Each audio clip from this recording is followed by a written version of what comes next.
A beautiful morning has happened. Each creature is just so happy to be alive to this magnificence of life. Each creature is just happy to sense life, and each wants to express its joy, its various noises, its various movements, and one wants to show one's all colors.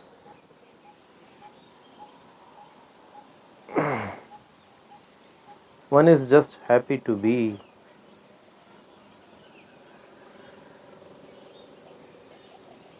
and one is welcoming life, and one is welcoming others in this life, because this life is possible because of this multiplicity.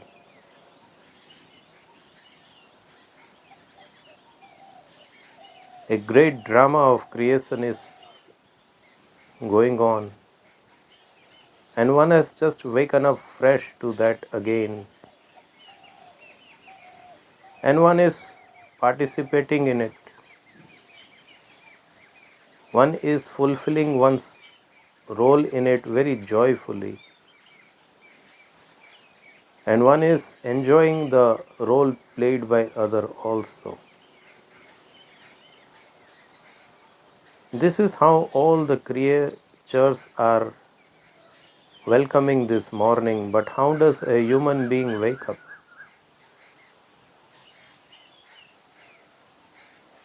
First of all, one does not want to wake up. One feels tired when one wakes up, because man is burdened by the past and has anxieties about the future. So one does not want to welcome the present, this beautiful morning. One does not want to live through that. One has probably spent night, a long night, watching some useless entertainment programs, or one was worried about one's office work,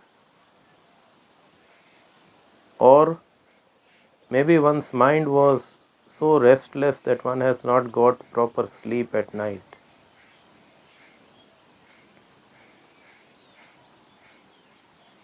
So we are not so fresh,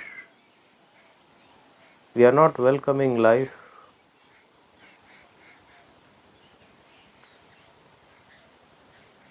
and this way we never truly have a morning to our life.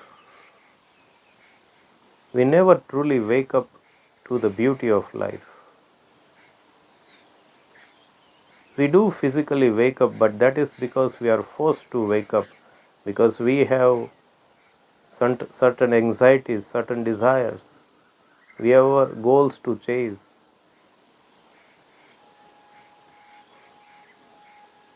But those goals and desires we have created within our mind, and so we wake up to a life of the mind only. We do not wake up to this whole creation. We have created an inner chamber within our mind, and we live through that only. And we are never truly present to witness this creation, and we are not contributing to it.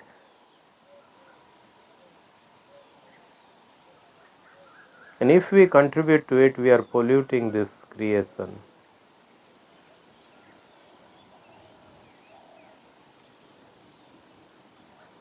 We have created an inner jail for ourselves, and the boundaries of this jail is constructed by our own mind, by our own thoughts, and we keep on repetitively circumambulate or stay within that boundary only. We have no time to witness the beauty of this creation, to express the joy and gratitude for this creation.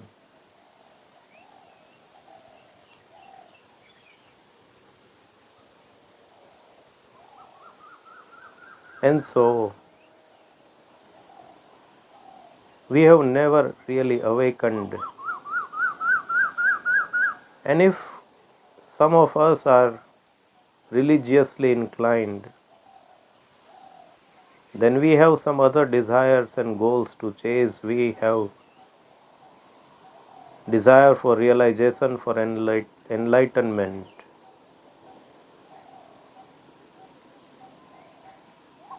But can we just awaken ourselves to the beauty of this nature? Is that much enlightenment not enough?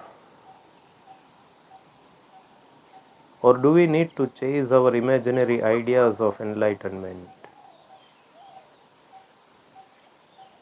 What is the truly awakening that a religious person is chasing?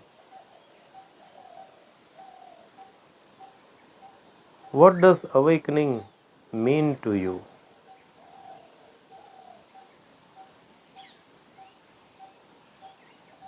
If you observe closely whatever we have thought about this enlightenment, moksha, awakening, it is all our imagination, the imagination created by our own minds.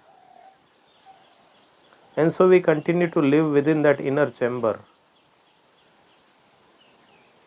So whether one is a material person or a spiritual person, we have certain things to chase, certain goals to achieve, and we keep on moving within that jail, pace up and down through that jail, and try to reach a point, and we see the destination there. And once we reach there, we see that it was just an horizon, and the horizon has gone now further away. And so we again put more effort. Now we believe that we should do more, we should walk fast, and definitely we will reach now the next time. So we put more energy into it, and once we reach that point, we again find that the horizon has moved further away.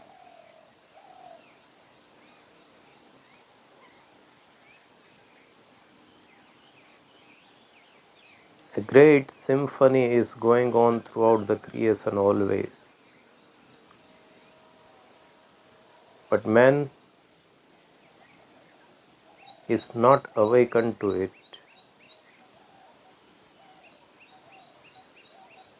Man has created some imaginary ideas,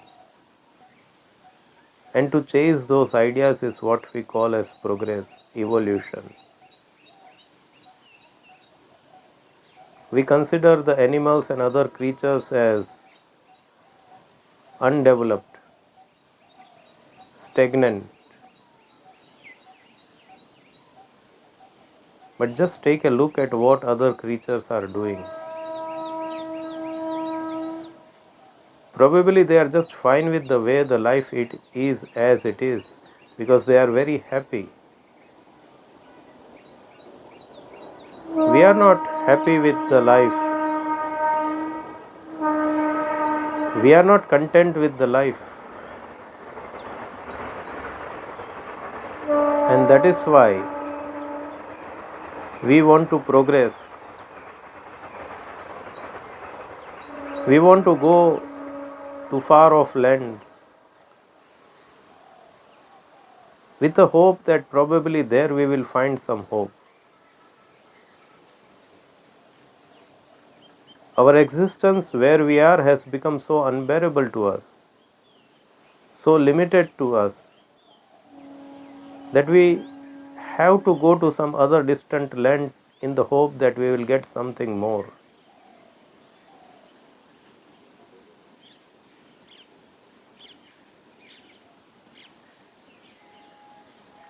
But other creatures are just happy to be the way they are, and that is why probably they are not progressing, because they are expressing their gratitude to life.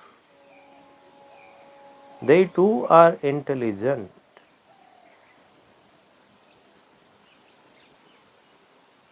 They are connected with life, they are living.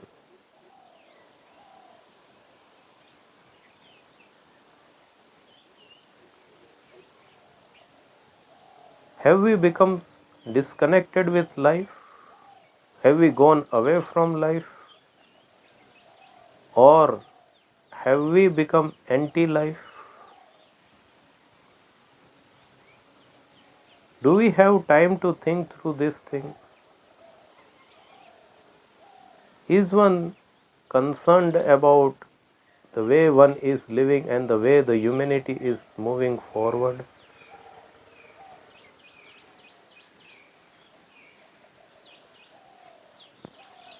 One probably does not have the leisure and the sincerity to think through these things. Because to even consider these things intellectually, you should have some freedom.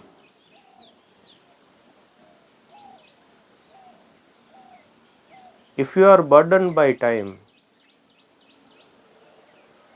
if you keep chasing things, if you don't stop, you are not there to even consider these questions.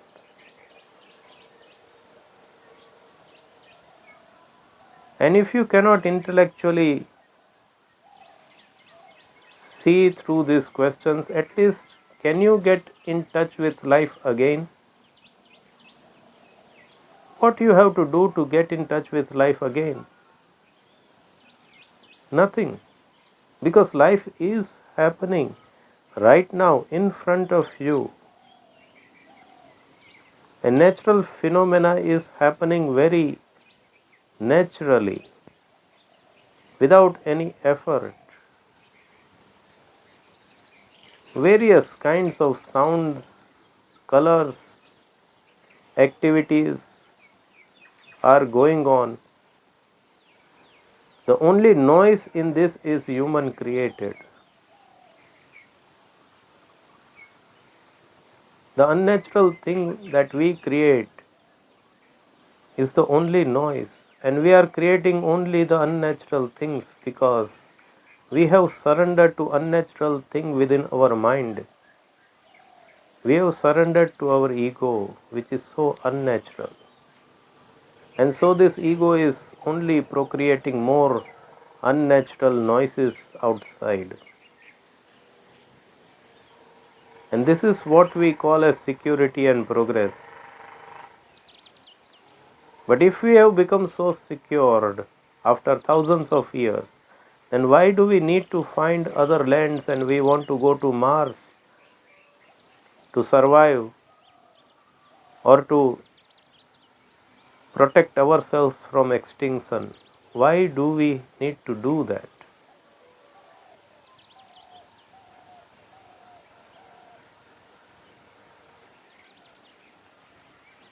So if one sees all these things,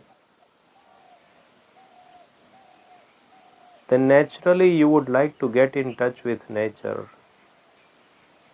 And there is no way that you can get in touch with nature. Just be. Just your being is sufficient. It is just so simple. When we are away from our complications, then we are with life.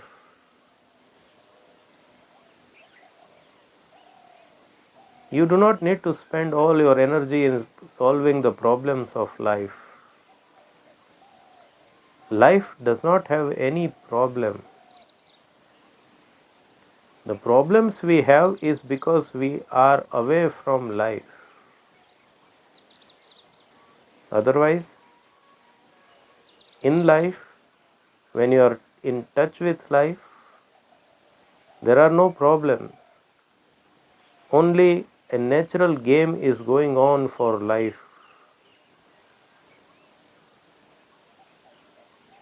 Are you part of this natural game? Or you have some internal mind created unnatural games that you want to play? That is what you would have to decide. And before deciding, just play this natural game once. And to play that game, you do not have to do anything, just make yourself available to life. Then you would know what is living.